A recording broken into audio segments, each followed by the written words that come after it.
Hi, welcome to Campfire Chats with Honorable Outfitters. Today I'm going solo as we discuss why you should not go camping in the winter if you're new. Now, this might be a little clickbaity if you think about it, but overall, like if you are not prepared with skills, equipment, and honestly just desire and confidence, then going camping in the winter can actually be extremely dangerous. Now, camping has its natural concerns no matter when, right? So if you're in the summer, you got heat exhaustion. If you're in the spring, you could get really, really wet and then you get hypothermia. In the fall, similar circumstances, you have no idea what the weather's going to be like. So winter, especially though, can be very impactful to your camping experience if there are some things that you just hadn't considered. So we're going to discuss this and break it down into 5 main topics. So listen up for 5 main topics. Now, when I had my very first camping experience in the winter, I'd already been camping for a long time. You know, I was in Cub Scouts and Boy Scouts and everything. And our first troop winter camp out, well, we had snow.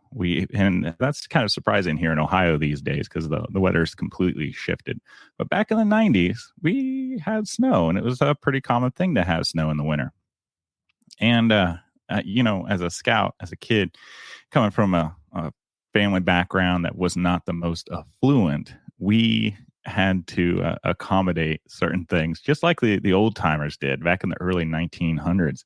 They didn't have the most premium and premier camping equipment. So I learned how to adapt, and you have to learn the skills to make sure that you have a safe experience, especially if you don't have the right equipment to make up for what you may lack. Now, if you've got all the money in the world, there's lots of things you can do to make camping in the winter very enjoyable and almost like you're just camping at home in a cabin or something like that. But if you're like the rest of us, maybe someone who wants just a little bit of adventure, then camping in the winter, you need to take some precautions. So first thing first is you really need to understand the challenges of why winter camping can be life threatening. You need to prepare. You need to have a basic understanding of first aid. You need to have a basic understanding of how to read and understand your body in case something happens.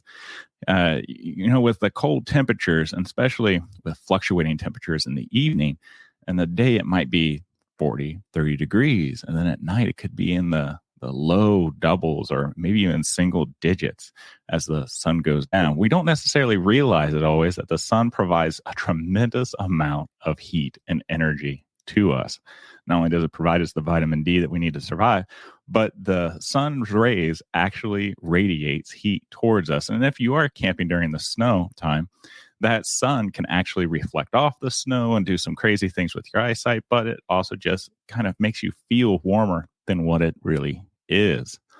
And you have limited daylight, so you can't just go out in the woods and spend all your time out there and thinking that it's going to be like 7 o'clock before you have to turn in. No, with winter hours, you have shorter days, so you can't spend as much time out and about without taking into consideration, hey, I need to make sure to bed down and get everything ready before I go to sleep. So you might have to go out and collect fuel sources to have your fire, make sure you're heated. You may have to turn in a little bit earlier to prepare your food, depending on what you're making and things like that. So having the appropriate amount of daylight, again, going with temperature, but also just safety, navigational wise and things like that, you need to take these things into consideration. Having the proper gear, whether you're a heritage camper like myself or more of a contemporary camper, having the right gear can make or break an experience.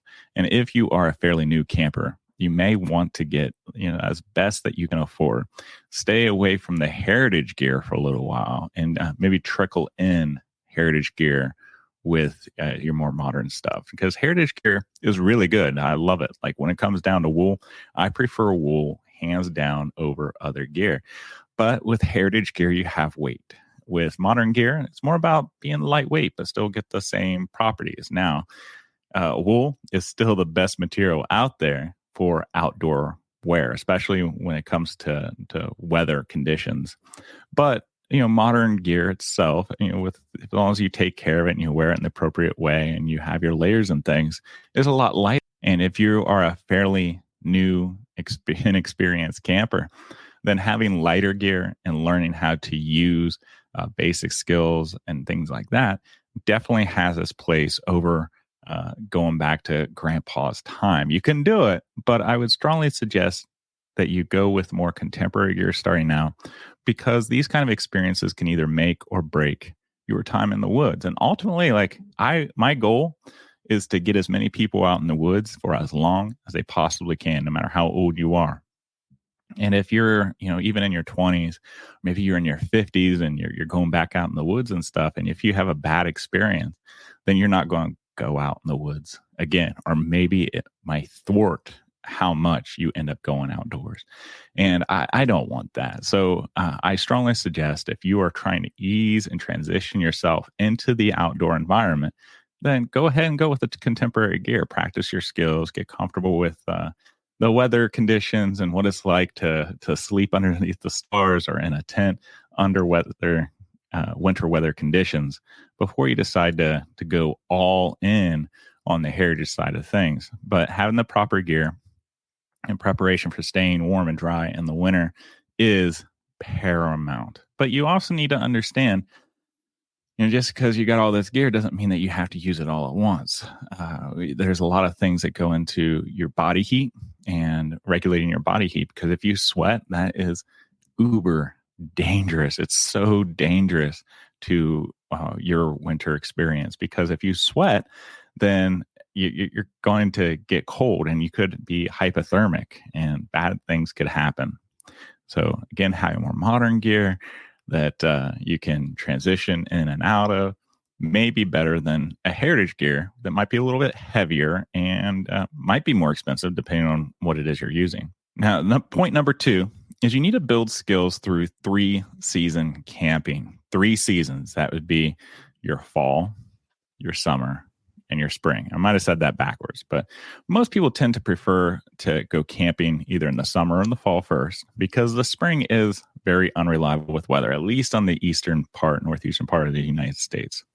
And I'm coming from that kind of background and experience being here in Ohio. But building up your skills in fall and summer are definitely going to benefit you before transitioning into the winter. The summer and fall camping experiences can provide a true foundation for challenging winter conditions, because it rains even in the fall, even in the summer. In the fall, it gets a little bit cooler in the evening, so then you can kind of test and pre-test your gear in more of a safer conditions. And with the wet weather, just like if it's snowing, you know how to adapt to those kind of conditions. You might find that your pack needs to be winterized a particular way, whether it be dry sacks, whether it be weatherproofing, whether it be maybe wax canvas or something like that. So trying it out in those conditions where it's not so detrimental to your safety and health and to your experience is a lot better. Now, when you set up your tent in the fall and in the summer, it's going to be a little bit different than when you do it in the winter, especially if it is snow, because snow can be pretty deep. So instead of using just traditional stakes like you would in the fall or the summer, you may actually have to have a modified tent staking alternative experience, such as making the crosses out of sticks and then packing the snow on top of it as anchors. They're called snow anchors, versus just sticking it into the ground. And the ground tends to be kind of frozen in the winter, and that can be a challenge in and of itself. So being able to know how to adjust your tent, make sure to know how to identify the prevailing winds, identify knowing what direction the sun comes up and the sun goes down to make sure that you get radiant heat into your tent, into your camping space. All these different things kind of factor in. You can get that practice by using your gear and equipment in the fall and the summer. Now, the cost of equipment in the fall and summer tends to be less, because ultimately we don't like to talk about it, but everything costs money, right? Nothing's really free. So if you are going to try to camp out in the winter, especially like a real proper 4-season tent or a sleeping pad or something like that, you can get away with going with natural materials and things. And people do that all the time. But for your first experience, that's what we're kind of focusing on here. We're not talking about your 18th experience. We're talking about your first experience, making sure that you have the right equipment to sleep comfortably and to be safe, to ward off the wind, hold off any inclement weather and everything like that. That costs money. Now, if you want to go Nesmic style and have a lean-to and have a brush bow bed, things like that, well, sure, certainly do that. I think there's a place to do that kind of thing in your backyard, first of all, before you actually go out and do that in like a state park or in a national park or some other environment where you're maybe just too far away from civilization to go inside and warm up or go use the bathroom or something like that. So again, I suggest that you take your time with it and you transition into these things gradually. And some places you can rent or borrow gear from people. That's so we have this great community, the Camp Crafters Guild, Traditional Camp Crafters Guild, which you've never heard of. If you haven't experienced it and looked it up and checked it out, I invite you to do it because there's a great group of people on there. Everybody's pretty well experienced. We got a couple new people on there, but overall, we have a tremendous amount of wisdom on there. And the kind of group of people that we have on there, just because they are tends to be more traditional campers, that they build up gear over a period of time. And there's a huge networking aspect of it. And if you don't have anybody in your friend group or family group to go camping with, then networking with people in your area to go camping together, especially if you're trying to learn new skills and get that kind of experience, but maybe you don't want to be, considered the tenderfoot, so to speak. You don't want to be made fun of. Well, finding a group like what we have on the Traditional Camp Crafters Guild would be a great opportunity for you, because already people are trying to connect and go camping and things like that. And there's people out there who are definitely willing to pass on their knowledge and experience to help you out with whatever your camping needs are. So borrowing gear in that kind of environment, once you get to know people and you get to have meetups and stuff, is certainly possible. So then you get to try things before you actually make the investment into certain things. I'm a Civil War reenactor, and when I first started, I had to borrow gear because gear is expensive. And because I was able to kind of borrow different pieces from different people and just talk to them and get their experiences, I was actually able to make a better, more informed decision for myself. So when I invested my own money into it, I was pretty well prepared and I knew what I was getting in. Point number 4, and we've already kind of touched on this a little bit, is the safety considerations in winter environments. There's inherent risk with camping, like I already said. But with winter, you have hypothermia, you have frostbite, you have possible avalanches or icicles that you have to worry about. You have dead trees that you may not be able to easily identify. So their branches where you can't set up camp could possibly fall down. You got the widowmakers because the trees don't have the leaves, there could be a lot more wind in the area. These are things that you really need to consider. Even going back to water. So if you were going into a traditional backpacking environment where they may not have, water pumps or water stations for you to get water, water is necessary. And it takes a tremendous amount of snow to actually melt down to a suitable amount of water that you can drink. So finding yourself a good stream or body of water that you can pull from and sanitize, either with a filter, with boiling it, or using the little water tablets or something like that, is pretty useful. Depending on when you go in the winter, you may have a difficult time finding water. So these are things, again, with the safety considerations that you need to keep in mind. And going with experienced people, or at least kind of scouting out an area previous during the nice weather, talking to other campers and people within your network and your group, that can be really useful to make sure that you have the safest opportunity possible. And you need to understand weather forecasts and terrain conditions and emergency protocols. Whenever you go somewhere, especially alone, a lot of people like to go camping alone or backpacking alone. you should probably have some type of plan in place. You need to let somebody know, like, hey, I'm going to this place, plan on arriving at this time, and I plan on being back home at this time. So if you are not back home in a reasonable amount of time, then there could be a search party that gets put out there. And you want to make sure to stay on whatever trail or direction that you're wanting to go on. And that's kind of a thing that people tend to forget about, or they just brush it off as unnecessary. But in winter conditions, especially, it's paramountly important that you take these extra steps for your safety and the safety of any members that you might be going with, because maybe you're not the one who gets hurt. Maybe it's someone else who gets hurt that you're going with. And now you are responsible for getting that person out. And you setting the steps ahead of time is going to go pretty far to make sure that you get back alive, have a good time, and everybody's safe. Point number 5 is mental preparedness and mindset. If you've never camped out and slept in like low double digits or single digits or below that, if you have never had that opportunity, that is very, very different than just snuggling up in like a 40-degree or 50-degree weather.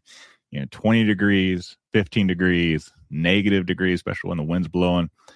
Man, that could make or break your sleeping time if you are not prepared. If you, I don't know, if you just don't have the tolerance for the cold.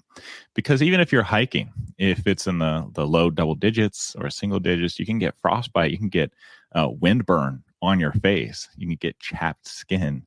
And I'm not trying to scare you away from doing this, but you have to prepare yourself mentally. Like, this is not going to be the same as hiking or camping in the fall, the summer, or the spring. And it's a completely awesome adventure. It's a great opportunity. I think everybody should do it, but you just need to prepare yourself so you, again, walk away with a good time and walk into it with a complete understanding of what you're kind of getting into.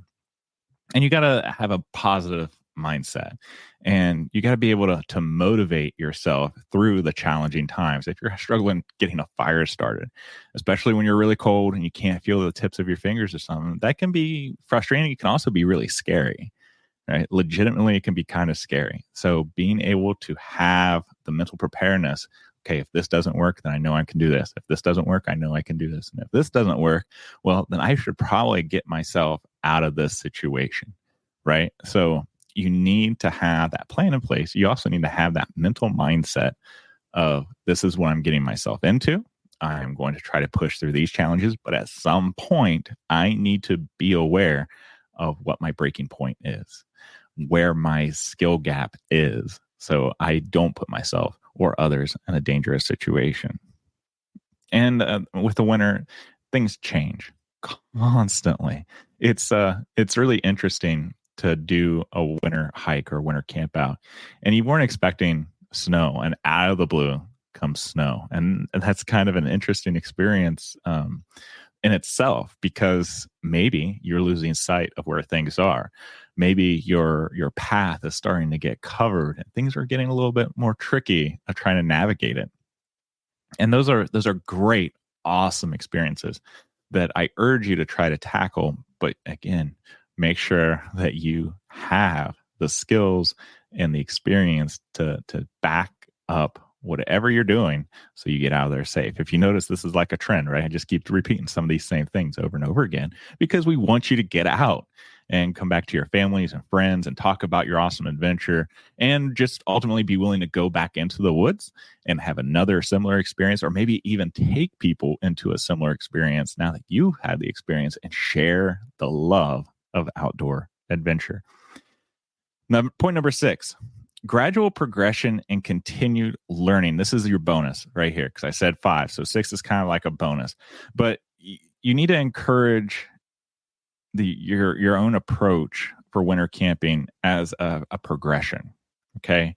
You're not going to want to go out there and camp and hike, 15 miles all at once. Maybe just do a very short loop trail. And the next time you're going to do a larger trail, maybe like a 10-miler or something like that. And starting with day trips, making sure that, I'm going to go out and I'm going to come back the same day.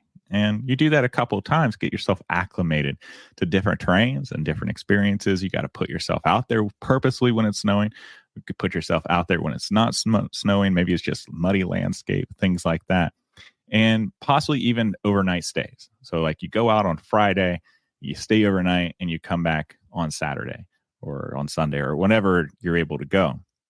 And you need to understand the value of continued learning. You need to find others that you can pick up tips and tricks. This kind of goes back to the mentoring of like the traditional Campcrafters Guild. It's a great community. We got people on there who are eager to share their experiences, and many of them are older and they have had military experience. They've had their own personal backpacking, professional backpacking or camping experiences. Like it's just a great place finding a group of people that have learned a lot of things from you. That way you don't have to make the mistakes, especially dangerous mistakes, but you can benefit from their wisdom. You got to be constantly learning and find yourself some books. Read the old Campcraft writers. Read the more modern ones. Dave Canterbury, for example, he's got a lot of great books out there. Mostly it tends to be for like bushcrafting and making things and stuff. But even those, like especially if you're in a survival situation, those are important skills. That way it builds your confidence. Hey, if I'm in this situation, I know how to do this. I know how to identify what trees can provide the best tinder. I know what trees are going to provide the best method of making a comfortable bed so I sleep really well, et cetera, right? So you can even go out and you can join courses, get yourself some professional training. We have courses on the traditional Campcrafters Guild, including even roundtable discussions where we have question and answer from professionals. So finding yourself, those kind of avenues are really important. And, just as much as you learning from others, you'll be willing to share too. Share your personal stories or experiences of overcoming your initial challenges and growing as a winter camper over time. You wouldn't believe the ripple effect that you could have on others, whether it be in your local community, family, friends, young people. You going out of your way to share your love of outdoor adventure, sharing your growth. And you may be embarrassed of your growth, but I promise you, everybody grows. Everybody starts from somewhere. You being willing to put yourself out there can have a significant impact on others so that the community gets bigger, the wisdom and everything gets better. And like I said before, just networking, getting together with other people and maybe starting a club and just working with each other and helping each other out is pretty important to our overall growth and development. Now, this next week's episode on my YouTube channel, because I do the podcast once a month, but the next episode of the YouTube channel is all about me helping you diagnose a Primus camping stove. Now, if you've got a stove very similar to the Primus, just about all the old backpacking stoves, they're all pretty similar overall, whether it's a kerosene stove or a white gas stove. There's some nuances here and there, but I help you guys diagnose any problems that you may have. And we are actually going to have a very special guest coming up from Stormy Cromer. That's going to be the next Campfire chat with a nice, awesome, professional, monolithic individual who's in charge with him and his daughter of an incredible company, the Stormy Cromer Hat Company. If you're not familiar with what Stormy Cromer is, and just look it up on the internet. They've got a very proud American history, and for outdoor wear, you just can't beat it when it comes to winter wear. So make sure to subscribe, make sure to follow, leave me a comment. Please review if you're listening to this on your podcast. Give me a like, thumbs up, or thumbs down. If you don't like it, that's okay too. I appreciate whatever feedback you can give.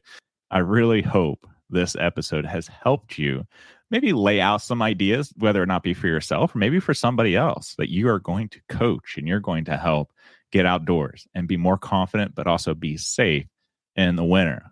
Nobody should have their first experience camping, hiking, backpacking, bushcrafting, or whatever in the winter. They really should do this during the other seasons to prepare themselves. Winter is kind of like the ultimate challenge, and you want to make sure to do it safely. Now, again, I want to personally invite you to our traditional Camp Crafters Guild. You can join for 5 days. There's no obligation. You can poke around. You can see all the resources, talk to all the great people on there. Like I said, we got courses, we got roundtable discussions, and it's just an incredible group of people with a tremendous amount of experience and wisdom. And they are willing and waiting for you to come on to network with and to help everybody out. So give that a shot. The link is in the description box and in the show notes. And if you don't know how to navigate that, then please go to www.honorableoutfitters.com. That's my website, where we got lots of different things on there. I just try to help you guys out as much as I can with as many resources as I can. But on the top menu page, you can see join the traditional Camp Crafters Guild, a new movement. Join the traditional Camp Crafters Guild, a new movement, and we can't wait to see you on there. All right, I hope you guys have a wonderful week. Give a kiss and hug to your loved ones, and I will see you guys next time, hopefully on the Guild. Take care.